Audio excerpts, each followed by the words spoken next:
Hola, humano. Bienvenido a un corto documental de Marginal Media.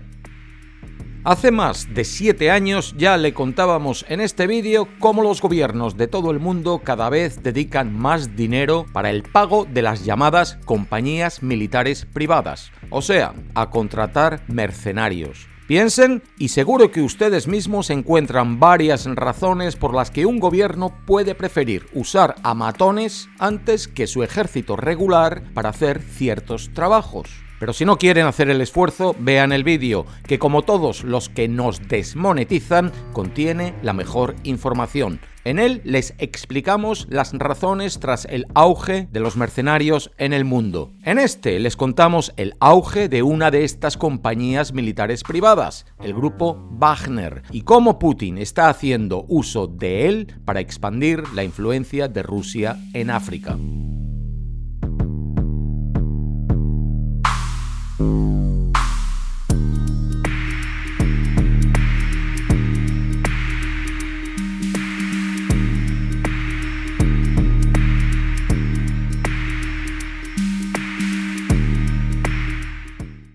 El grupo Wagner surgió durante el primer ataque de Putin a Ucrania en 2014, cuando sus mercenarios lucharon junto a los separatistas prorrusos en la región del Donbass. Su comandante era Dmitry Utkin, un comandante retirado de las fuerzas especiales rusas que se dice que es un admirador de la historia y la cultura nazi. El nombre del grupo y la sigla militar de identificación de Utkin proviene del compositor Richard Wagner, el favorito de Hitler. Algunos de los combatientes del grupo comparten esta ideología. En África y el Medio Oriente se han fotografiado símbolos nórdicos antiguos que les gustan a los extremistas blancos en equipos que son propiedad de Wagner.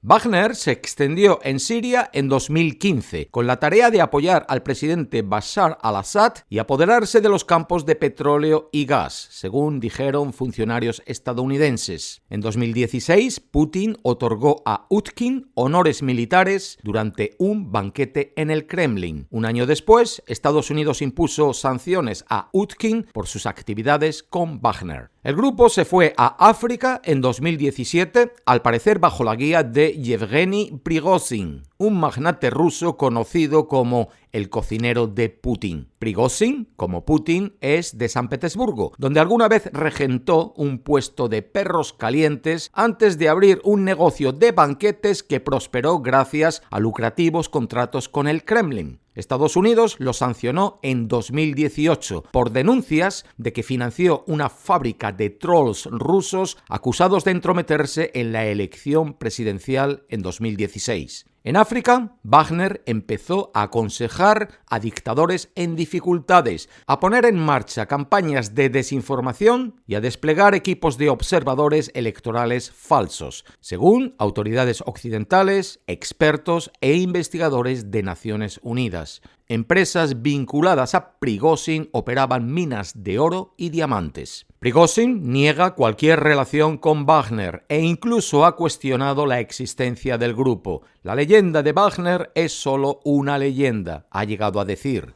Técnicamente, eso puede ser correcto. Wagner, que ya no es una sola empresa, se ha convertido en el nombre de una red rusa no oficial que abarca el continente. Desde 2016, Estados Unidos ha impuesto al menos 7 conjuntos de sanciones a Prigozhin, sus empresas y sus socios, identificando su yate y sus 3 jets privados. Facebook y Twitter han eliminado cientos de cuentas falsas operadas por sus asociados. Medios de investigación rusos han documentado sus vínculos cercanos a Putin y al Ministerio Ruso de Defensa. Ese perfil hace de Prigozhin una figura muy distinta a otros oligarcas rusos que hicieron sus fortunas a través de las privatizaciones rusas en los años 90. Samuel Ramani, del Royal United Services Institute, una organización sin fines de lucro con sede en Londres y autor de un libro de próxima publicación sobre Rusia en África, dice de Prigozhin: no es un empresario independiente per se. Sus intereses de negocios están estrechamente unidos a lo que hace Wagner y recibe una tajada por ser intermediario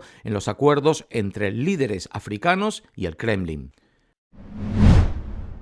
Una de las primeras incursiones de Wagner en África fue un desastre. En 2019 desplegó alrededor de 160 combatientes en la región de Cabo Delgado, una zona en el norte de Mozambique rica en gas y de mayoría musulmana. Pero en cuestión de semanas, los rebeldes de una filial local del Estado Islámico mataron al menos a 7 soldados de Wagner, según funcionarios estadounidenses. Meses más tarde, los rusos se retiraron. Parece que Wagner aprendió de esos errores en la República Centroafricana, a donde llegó en 2018 para proteger al asediado presidente Faustin Archange Touadera. Luego de entrenar a las fuerzas locales de seguridad, ayudó al ejército a repeler una gran ofensiva islamista a principios de 2021. Pero esos avances modestos tuvieron un alto precio. Investigadores de Naciones Unidas averiguaron que efectivos de Wagner mataron civiles, saquearon casas y dispararon contra feligreses en una mezquita.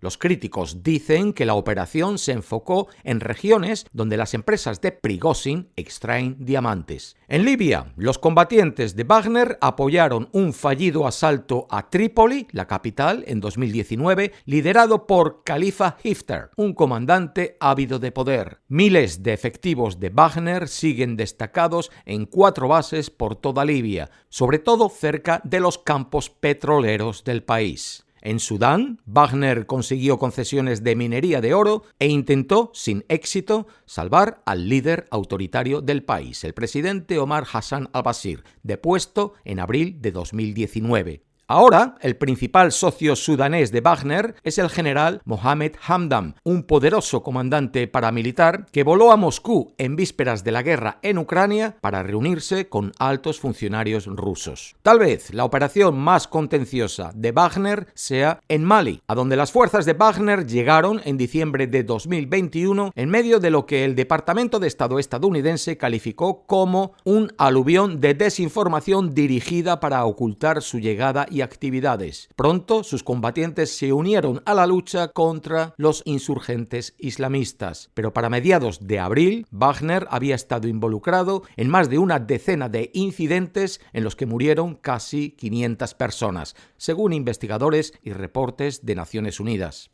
Los mercenarios de Wagner expanden sus servicios en África. Se alían con líderes en problemas y comandantes de milicias que pueden pagar por sus servicios en efectivo o con lucrativas concesiones mineras de metales preciosos como el oro, los diamantes y el uranio. Las tropas de Wagner han enfrentado acusaciones frecuentes de tortura, asesinato de civiles y otros abusos. Pero Wagner es mucho más que un simple esquema de intercambio de armas por oro. Al operar a través de una extensa red de empresas fachada, se ha convertido en sinónimo de operaciones de amplio espectro apoyadas por el Kremlin en más de una decena de países africanos. Además de proporcionar matones a sueldo, Rusia ha tratado de moldear la política de al menos una decena de países africanos con redes sociales y campañas de influencia política. El año pasado, el Departamento del Tesoro de Estados Unidos identificó lo que llamó una compañía fachada para las operaciones de influencia de Prigozhin en África, que dijo que había patrocinado misiones de observación en Zimbabue, Madagascar, la República Democrática del Congo, Sudáfrica y Mozambique. En 2019, 2 rusos empleados por Prigozhin se reunieron con un hijo del exdictador libio Muammar Gaddafi solo para terminar en la cárcel. Después, una empresa vinculada a Prigozhin realizó una película sobre el calvario de los rusos que presentaba a sus captores como sádicos y violentos. Los detenidos fueron liberados en diciembre de 2020. Los rusos no abandonan a los suyos, dijo Concord, la empresa relacionada a Prigozhin, en un comunicado.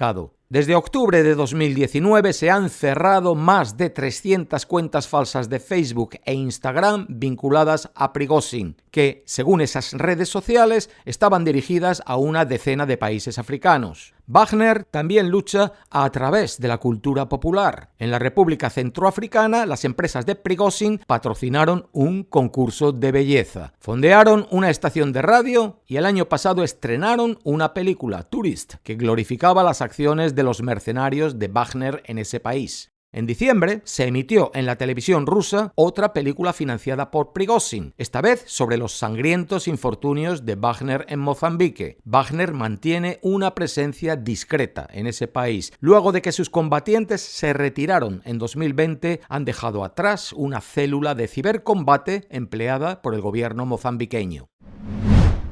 El Kremlin niega cualquier vínculo con Wagner, pero funcionarios estadounidenses, europeos, así como la mayoría de expertos, dicen que es una herramienta no oficial del poderío ruso, un modo barato y irrefutable para que el presidente Vladimir Putin extienda su alcance, reafirme sus reservas frente a las sanciones occidentales y amplíe su influencia en un continente en el que la simpatía por Rusia sigue siendo relativamente elevada.